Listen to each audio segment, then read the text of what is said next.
राहुल गांधी जी को 50 मिनट मिलता है, देश की जनता और उनका इकोसिस्टम ये सोच रहा था कि वो सही जगह है, संसद वो जगह होता है जहां पर आप मुद्दे की बात करते हैं। लेकिन आपने ना बेरोजगारी की बात की, ना महंगाई की बात की, आप अडानी अडानी अडानी अडानी जाप करते चले गए। कल भी राज्यसभा में मौका था विपक्ष को कि विपक्ष नरेंद्र मोदी के काउंटर करता, लेकिन पूरा विपक्ष 10 का 30 10 का 30 10 का 30 चिल्लाने वाले के साथ खड़ा हो गया, चिल्लाने लगा। और नरेंद्र मोदी को पता है कि मुझे मौके पे चौका कहाँ मारना है। उन्हें पता था कि आज ये विपक्षी ना सुने हैं ना सुनेंगे, उसी शोर के बीच में अपना खेल कर गए। वो उन्होंने सारी योजनाएं बताई। आज ये सवाल करते हैं कि अडानी से मोदी का रिश्ता, अरे अडानी का मोदी का रिश्ता है। आपने तो अडानी को तो बनाया राहुल गांधी। ये कहते हैं कि 39,000 करोड़ से 2 लाख करोड़ कैसे होगी संपत्ति। पहले ये तो बता दो 39 करोड़ में आपका कितना हिस्सेदारी था। आज भारत का विपक्ष कितना मानसिक रूप से कमजोर, इस बात को समझो कि 50 मिनट मिला और 50 मिनट उन्होंने पानी में बहा दिया, अडानी में बहा दिया। नमस्कार, मैं हूं केशव मालान। संसद में बोलने का मौका हर किसी को मिलता है और किसी को कम मिलता है, लेकिन किसी को ज्यादा मिलता है। लेकिन ऐसे दो शख्स जो पक्ष है और विपक्ष है, एक ने अपने समय में धमाल मचा दिया और एक ने अपने समय में धड़ाम हो गए। नाम लेने की जरूरत नहीं है, आज इसी मुद्दे पर बातचीत करेंगे। आखिर किसने संसद में क्या खोया और क्या पाया। सर बहुत बहुत स्वागत है आपका। राहुल गांधी को मिनट मिले 50, राहुल गांधी ने क्या पाया और मोदी ने क्या खोया है। 50 मिनट 50 साल के अधेड़ व्यक्ति को मिलता है। वो व्यक्ति जिसके इकोसिस्टम वाले बेरोजगारी महंगाई की जाप करते हुए दिन बिता देते हैं। पूजनीय राहुल गांधी जी को 50 मिनट मिलता है, देश की जनता और उनका इकोसिस्टम ये सोच रहा था कि वो सही जगह है, संसद वो जगह होता है जहां पर आप मुद्दे की बात करते हैं। लेकिन आपने ना बेरोजगारी की बात की, ना महंगाई की बात की, आप अडानी अडानी अडानी अडानी जाप करते चले गए। विषय ये आता है कि आपने क्यों नहीं महंगाई पे बात करने की कोशिश करी, आपने बेरोजगारी पे बात करने की कोशिश क्यों नहीं करी। तो कि आपको पता है जैसे आप बेरोजगारी पे बात करेंगे तो मोदी जी डेटा लाके दे देंगे कि राजस्थान की कांग्रेस की सरकार में 28% बेरोजगारी है, केंद्र में 2 डिजिट में भी नहीं है। आप बात करेंगे महंगाई की तो 10% की महंगाई दर देने वाली आपकी सरकार के सामने 5.5% का प्रोजेक्शन वाला मोदी मॉडल है। तो फिर आप महंगाई की बात किस आधार पे करेंगे। दूसरा विषय, क्या खोया और क्या पाया। वहीं नरेंद्र मोदी जी को 1 घंटा 13 मिनट मिले और 1 घंटा 13 मिनट में उन्होंने 140 करोड़ की जनता के लिए उन्होंने कौन कौन सी योजनाएं हैं उन्होंने सामने रख दिया। राहुल गांधी जी को अगर चाहिए था कि 50 मिनट वो जनता के मुद्दे उठा करके अपनी छवि बना सकते थे, वो बजते कि 50 मिनट अडानी को गाली दे। अब भारत के विपक्ष को अक्सर ये रहता है विपक्ष कमजोर है, इनका इकोसिस्टम कहता है विपक्ष को मोदी जी बनने नहीं दे रहे हैं। कैसे बनेगा। जनता, मोदी कह रहा है कि हमने शौचालय दिया 11 करोड़ को, हमने हर घर हर जल नल दिया, लेकिन राहुल गांधी कह रहे हैं आपको काउंटर करना चाहिए था कि आपने नल नहीं दिया, आपने शौचालय नहीं दिया, आपने आवास नहीं दिया, आपने ये नहीं दिया, वो नहीं दिया। आपको विपक्ष को लोग क्यों चुनेगा। उस मुद्दे पे अडानी, आप यहाँ तमाम लोग हैं, अडानी पैसा लेके गया या पैसा बना, पहले नंबर पे बन गया, दूसरा नंबर पे बन गया। मुझे एक बार बता दो, इससे मेरा और इनका क्या वास्ता। अडानी से हमारा पैसा शेयर में नहीं लगता सर, हम लोग मध्यम वर्गीय लोग हैं, हमको पता भी नहीं है शेयर बाजार है कहाँ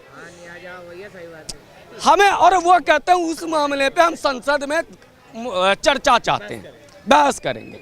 उसी तरह से इसके पहले जब सत्र था, हमें उम्मीद था कि विपक्ष कुछ हमारे मुद्दे को लेकर के सरकार को घेरेगा, क्योंकि विपक्ष की भी जिम्मेवारी है संसद में। हुआ क्या, पेगासस एक विदेश का आता है रिपोर्ट, आप पूरा संसद जिसमें भारत के कई कानून पास हो सकते थे, पेगासस पेगासस पेगासस पेगासस करके आपने पूरा संसद चौपट कर दिया। आपने हमारे मुद्दे तो छोड़ो, आपने हमारे मुद्दे उठाने लायक हो यह भी आप नहीं कर पाए। 2014 से लेकर 2019 तक आपने विपक्ष के नेता के रहते यही कहा। परिणाम क्या हुआ? आपके विपक्ष के नेता जो खड़गे साहब थे वे भी चुनाव में हार गए। यानी आपको हम विपक्ष के नेता के रूप में भी स्वीकार नहीं कर सकते। ये देश की जनता का मूड है। और क्यों मूड है? क्योंकि जब भी आपको मौका मिलता है आप हमारी बात ही नहीं कर पाते हैं, तो हम आपको विपक्ष के लायक भी क्यों समझ रहे, क्यों विपक्ष का नेता बनाए। विषय दूसरी है, जब भी हमारे देश का संसद शुरू होता है, जैसे ही संसद पे कोई बिल आने वाला है, लोगों को पता चलता है ये कौन सा इकोसिस्टम है कि विदेश में एक अखबार एक रिपोर्ट छाप देता है। राफेल के मामले में एक बार एक रिपोर्ट छपा, 2019 के चुनाव के पहले संसद, लास्ट संसद नहीं चली। पेगासस के समय में भी जब संसद शुरू होने वाला था, एक पेगासस पे एक किसी विदेशी अखबार ने छाप दिया और यहाँ की संसद नहीं चली। अभी इस संसद में कई अच्छे अच्छे कानून थे, ऐसे बिल थे जिसको पास होना था। उन बिलों को रोकने के लिए या कहिए कि राष्ट्रपति जी के अभिभाषण पर कोई बात न सामने आ जाए, विदेश से एक हिंडनबर्ग का एक रिपोर्ट आता है, भारत की संसद बंद हो जाती है। तो वो जो तमाम लोग कहते हैं कि भारत का विपक्ष विदेशी एजेंट बन गया है, तो ये क्यों ना बोलेंगे? जो बौद्धिक वर्ग कहता है कि भारत का विपक्ष विदेश की एजेंट बन गया, उसके इशारे पे काम कर रहा है, तो क्यों ना बोले? आप हमारे देश की संसद हमारे पैसे से, हम उम्मीद करते हैं कि संसद हमारे लिए चर्चा करेगी। आप उस पूरे संसद पे कभी पेगासस फेर देते हैं, कभी हिंडनबर्ग फेर देते हैं, कभी बीबीसी फेर देते हैं। आप बताइए कि ऐसे विपक्ष को हम किस नाम से पुकारें? आपको क्या इसके पीछे जो लोग कह रहे हैं कि वो MOU साइन हुआ था माननीय राहुल गांधी जी और चीन की कम्युनिस्ट पार्टी के बीच, क्या वो है इसका कारण? या जो चाइना के अधिकारी से राहुल गांधी जी मिल लिए थे वो है? और इस देश में बेरोजगारी और महंगाई, ये सड़क पे तमाम इनके लोग कहेंगे कि इकोसिस्टम वाले, बेरोजगारी है, महंगाई है।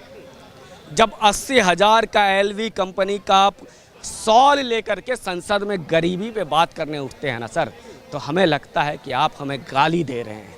जब 40,000 का टी-शर्ट लेकर राहुल गांधी कहते हैं कि हम गरीबों के लिए उठे हैं, हम बेरोजगारों के लिए भारत यात्रा कर रहे हैं, तो प्रश्न आपसे लगता है, हमें मन में तकलीफ होती है कि आप हमें गाली दे रहे हैं। यह नरेंद्र मोदी के एक सूट पर इन्होंने बहुत बवाल मचाया था कि 10 लाख की सूट पहनते हैं नरेंद्र मोदी। एक व्यक्ति ने एक नरेंद्र जी को गिफ्ट किया, उसकी कीमत क्या थी वो बाद में 10 लाख तय हुई। सूट किसी ने आपको, मैंने गिफ्ट किया, नरेंद्र मोदी जी को एक व्यक्ति ने सूट गिफ्ट किया, नरेंद्र मोदी जी ने उस सूट का नीलामी करके 10 लाख रुपए अपने चतुर्थ वर्गीय कर्मचारियों के बच्चों के भविष्य के लिए दे दिए। आप उस पर तो आप हंगामा मचा देते हैं, लेकिन आपको जब अपना 80,000 और 60,000 का LV कंपनी का सॉल पहनते हैं, अब विश्व के सबसे बड़े उद्योगपति, सबसे पैसे वाले के कंपनी पे, तो फिर आपसे प्रश्न किया जाएगा कि फिर देश की आर्थिक स्थिति कहाँ कमज़ोर है? आप सत्ता में नहीं हैं, 10 वर्ष, तकरीबन 9 वर्ष हो गए, आपकी सरकारें राज्यों में नहीं है, आप खुद लोकसभा में हार गए, उसके बाद 80,000 रुपये का सॉल पहनते हैं, तो आपको समझना है कि आप हम किसको गाली दे रहे हैं और किसके साथ खड़े हैं। अब बात आती है कि 50 मिनट और 113 मिनट। कल भी राज्यसभा में मौका था विपक्ष को कि विपक्ष नरेंद्र मोदी के काउंटर करता, लेकिन पूरा विपक्ष 10 का 30 चिल्लाने वाले के साथ खड़ा हो गया, चिल्लाने लगा। और नरेंद्र मोदी को पता है कि मुझे मौके पे चौका कहाँ मारना है। उन्हें पता था कि आज ये विपक्षी ना सुने हैं ना सुनेंगे, वे ना समझे हैं ना समझेंगे कभी मेरी बात। तो वो उन्हें पता था कि ये विपक्ष तो हमारा बात सुनेगा ही नहीं, इसको सुनना ही नहीं है, इसको जानना ही नहीं है। हमें देश की जनता को एड्रेस करना है। मोदी जी ने उसी स्वर के बीच में अपना खेल कर गए, वो उन्होंने सारी योजनाएं बताई। लेकिन एक तकलीफ और भी है, मैं सोच रहा था कि भारत में सबसे पहली बार एक आदिवासी, जो आदिवासी शब्द संवैधानिक शब्द है, जिसे वामपंथी मूलवासी कहते हैं, जिसे संघी वनवासी कहते हैं, पहली बार देश में आज़ादी के बाद संविधान लागू होने के बाद एक आदिवासी एक ग्रामीण क्षेत्र की एक महिला जो क्लर्क रही, जो शिक्षक बनी, वो राष्ट्रपति बनी, वो भाषण दी हैं। उनको धन्यवाद देने में इस देश का अगर 10 दिन लगाता है विपक्ष, तो ऐसे विपक्ष का खत्म हो जाना तय है। तो कि वो गरीब जो महिलाओं का नेतृत्व करती हैं हमारी राष्ट्रपति महोदया, एक शिक्षक का नेतृत्व करती हैं, एक क्लर्क का नेतृत्व करती हैं, एक आदिवासी का नेतृत्व करती हैं, एक वनवासी का नेतृत्व करती हैं, एक पिछड़े जाति, पिछड़े समुदाय और पिछड़े स्थान का नेतृत्व करती हैं, वो यदि भाषण देके जाती हैं और 10 दिनों के बाद आप धन्यवाद ज्ञापन उनको करते हैं, उस पर भी आप एजेंडा चलाते हैं, तो ऐसे विपक्ष का खत्म हो जाना तय है और हो जाना चाहिए। क्योंकि आपने कहते हैं आप हमेशा पूरे देश में इन लोगों ने, पता नहीं, मैं तो बिहार से हूं सर, मैंने तो रक्त रंजित बिहार देखा है 90 का दशक में कि हम लोग कभी बथानी टोला, कभी वहाँ 90 लोगों की हत्या हो गई, कभी 28 लोगों की हत्या हो गई। उस रक्त रंजित बिहार में हम लोगों का सरनेम से हमारे जाति सूचक शब्दों को हटा दिया गया था बाप माँ के द्वारा। कुमार, आज भी बिहार में हमारे उम्र के बच्चों से पूछेगा कुमार, राज, प्रसाद, ये लिखा हुआ रहता है। क्यों लिखा रहता है? क्योंकि एक जातीय संघर्ष हमने बिहार में 90 के दशक में देखा है। आज वहाँ पर यह जातीय संघर्ष किन लोगों की देन थी? जेएनयू में स्क्रिप्ट लिखा जाता था, वहाँ पर गोलियाँ चलती थी। ये लोग आज इस रक्त रंजित का पूरा माहौल बनाने के बाद, जिसके नाम पे इन लोगों ने देश में कोठियाँ खड़ी कर ली, जिनके नाम पर इन लोगों ने प्रोफेसर के बाद प्रोफेसर एमरेटा बन गए, राज्यसभा में चले गए, पद्मश्री बन गए, उनका इन्होंने कोई काम नहीं किया। पहली बार एकलव्य को लेकर के इन लोगों ने नैरेटिव सेट किया, एकलव्य को स्कूल नहीं जा पाता है, एकलव्य को मारा गया, एकलव्य को पीटा गया, उसको गुरु दक्षिणा नहीं दिया, गुरु ने शिक्षा नहीं दिया। आज जीवन में पहली बार मुझे इस बात का गर्व हुआ कि उस एकलव्य को स्कूल पहुंचाने के लिए भी बजट में व्यवस्था किया गया। ये अगर दिक्कत हो जाएगी, क्योंकि अब वो पढ़ लेगा, वो एकलव्य तो कहेगा कि मेरे लिए कौन अच्छा है। आप इन कम्युनिस्टों को देखिए, आप इन जितने वामपंथी जो एजेंडाधारी पत्रकार हैं इनको देखिए। ये लोगों से पूछिए कि आईआईटी में एसएफआई का यूनिट खोलो, नहीं खोलेगा। इनसे पूछो एनआईटी में एआईडीएसओ का यूनिट खोलो, नहीं खोलेगा। इसको बोलो कि भैया जाओ जरा एनआईटी है, ये जो मैनेजमेंट का है वहाँ पर जाओ एसएफआई, ये नहीं जाएंगे। ये कहाँ जाएंगे? सोशल स्टडीज़ पे, क्योंकि वहाँ पे तर्क वितर्क करना है। जहाँ पर रोजगार के मामला आएगा वहाँ पर ये कहेंगे कि अरे यार ये तो रोजगार अगर पालेगा तो फिर ये दिक्कत होगी। मुझे याद आ रहा है सुषमा स्वराज जी के पति थे, उन्होंने एक बहुत अच्छी बात बोली थी। वो बहुत दिन पहले मैंने पढ़ा है कहीं, बहुत 20 हुआ होगा, 10 साल हो गया होगा।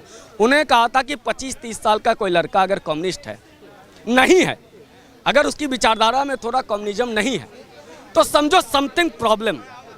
और अगर 30 साल के बाद घर, बीवी, बच्चा और उसके बाद रोजगार के बाद भी अगर वो कम्युनिस्ट है, तो समझो उसके दिमाग में लोचा है। और सच्चाई ये, जो दिमाग में लोचा वाले लोग हैं ना, जो देश को लोचा में रखना चाहते हैं। 50 मिनट हम उम्मीद कर रहे थे कि आप बात करेंगे, लेकिन आपने बिगाड़ा। और मुझे लगता है कि जो कम्युनिस्ट की हालत थी ना, वही आज कांग्रेस की हालत हो गई है। अपने ही सरकार में बंगाल का आर्थिक हिस्सेदारी भारत में कितनी ज़्यादा थी एक समय में, अपने ही सरकार के सामने ये लोग धरना प्रदर्शन, अपने ही सरकार में आंदोलन, C2, A2, AITU, पता नहीं क्या क्या खोल करके रखा हुआ था। और उसके बाद बंगाल की ऐसी हालत हो रही कि गरीबी के आकंठ में घुस गया बंगाल।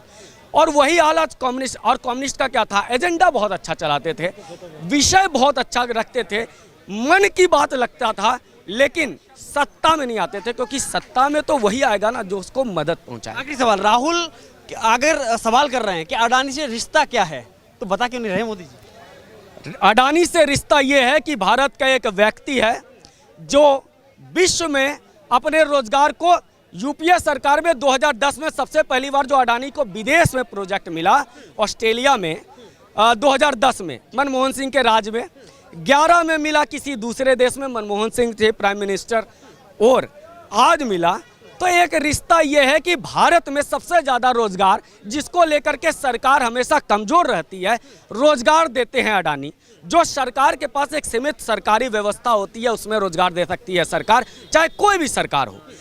उस बेरोजगारी को दूर करते हैं अडानी, तो वो मोदी की मदद करते हैं देश के निर्माण में, पुल के निर्माण में और एयरपोर्ट के संचालन में इतने लोगों को रोजगार देते हैं जैसे।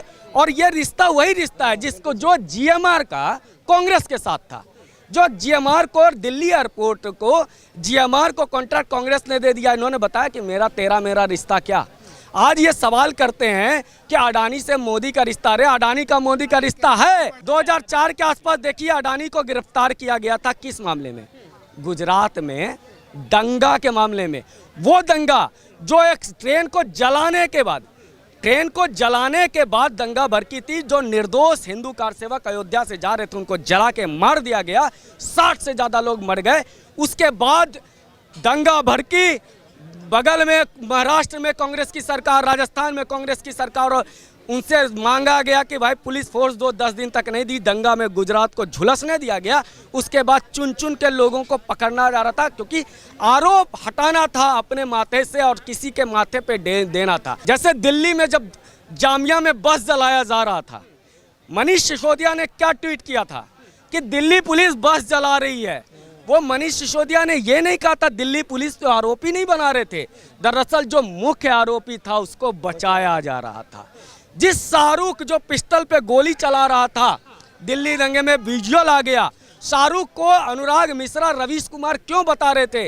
वो इसलिए नहीं बता रहे थे कि कोई अनुराग मिश्रा और कपिल मिश्रा जोड़ करके संबंध बता देंगे। दरअसल वो जो गोली चलाने वाला शाहरुख था, इसको बचाना था, इसलिए अनुराग को, शाहरुख को अनुराग बता दिया गया। ये षड्यंत्र था। इसलिए अडानी से आज ये पूछते तेरा मेरा रिश्ता क्या। आप बता दो टाटा पावर से आपका क्या रिश्ता है अरविंद केजरीवाल जी, जिस पर आप अंबानी को तो गाली देते हो, लेकिन दिल्ली में टाटा पावर भी है उसको गाली नहीं देते हो। आपके क्या संबंध हैं? और आपने तो अडानी को तो बनाया, राहुल गांधी ये कहते हैं कि 39,000 करोड़ से 2 लाख करोड़ कैसे होगी संपत्ति। पहले ये तो बता दो 39 करोड़ में आपका कितना हिस्सेदारी था, आप ये तो पहले बता दो। पहले तो हम पिता से रिश्ता पूछेंगे ना, पुराने वाले से, तब ना नए से पूछेंगे कि अच्छा हमारा तुम्हारा क्या रिश्ता। आप पहले रिश्ता बता दो। आपको आज भारत का विपक्ष कितना मानसिक रूप से कमजोर, इस बात को समझो कि 50 मिनट मिला और 50 मिनट उन्होंने पानी में बहा दिया, अडानी में बहा दिया। धन्यवाद।